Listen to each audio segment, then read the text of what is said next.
President Uhuru Kenyatta today marks 100 fraught days since he was sworn in for a second and final term. 100 days since November 28 last year isn't a long time to achieve much, and not much has happened in kickstarting the Big Four. Just naming the cabinet took a long time, and a strong cabinet is needed to drive the agenda. Read, budget to be aligned to Uhuru's Big Four agenda. The pressure is on, and the administration is racing against time to achieve its plans and etch Uhuru's legacy in history. The goals for this year alone are daunting. The Star has exclusively obtained the administration's detailed action, its roadmap and blueprint for the Big Four for the next 5 years. The Big Four: universal affordable healthcare, housing, food security, and a strong manufacturing sector. The plan calls for free medical cover for 1.04 million Kenyans aged above 70 years. They are to be enrolled in NHIF. Interventions to cover more elderly people include using local administration and politicians at the grassroots. This is yet to happen. Another promise is delivering new equipment and facilities at both the Mwa Teaching and Referral Hospital and Kenyatta National Hospital. Within 100 days, Uhuru had planned to launch a multi-tiered insurance plan, deliver CT scan equipment for 37 hospitals, commission a new 2,000-bed wing at MTRH as well as HIT Operations Center at KNH. And many other things. The action plan shows the administration must be racing against time to deliver on other promises expected by December this year. Uhuru mapped out areas his administration would focus on this year. It aims for massive investments in specific economic activities underpinning and enabling the Big Four. The manufacturing drivers are textiles, agro-processing, leather, construction materials, oil and mining, iron and steel, fish processing, and ICT. This year, the government plans massive policy reviews and has come up with strong manufacturing incentives. The government plans to complete the Makako's Leather Park, creating 5,000 jobs by year-end. It aims to establish 3 more industrial parks, train and set up 5,000 cottage industries to raise export income by $70 million, $7 billion.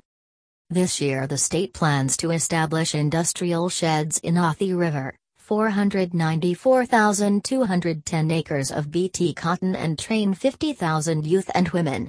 The textile subsector alone is expected to create 10,000 apparel and 50,000 cotton jobs. The state plans to offer incentives, including a favorable tariff for SGR transported cargo.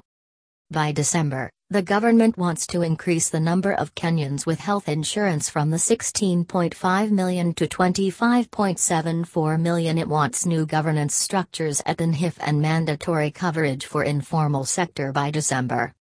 To realize universal healthcare, the government wants to increase allocation for health from 7% to 8% in this financial year. While increasing the budget deficit, the government wants a fully operationalized Robin Hood tax on select items, generating $4 million by December this year. It wants to raise $8.085 billion from excise tax, including tobacco, $3.6 billion, alcohol, $3.85 billion, gambling, $500 million, and $135 million, jewelry and cosmetics. Related, Uhuru hunts for experts, cash to roll out Big Four.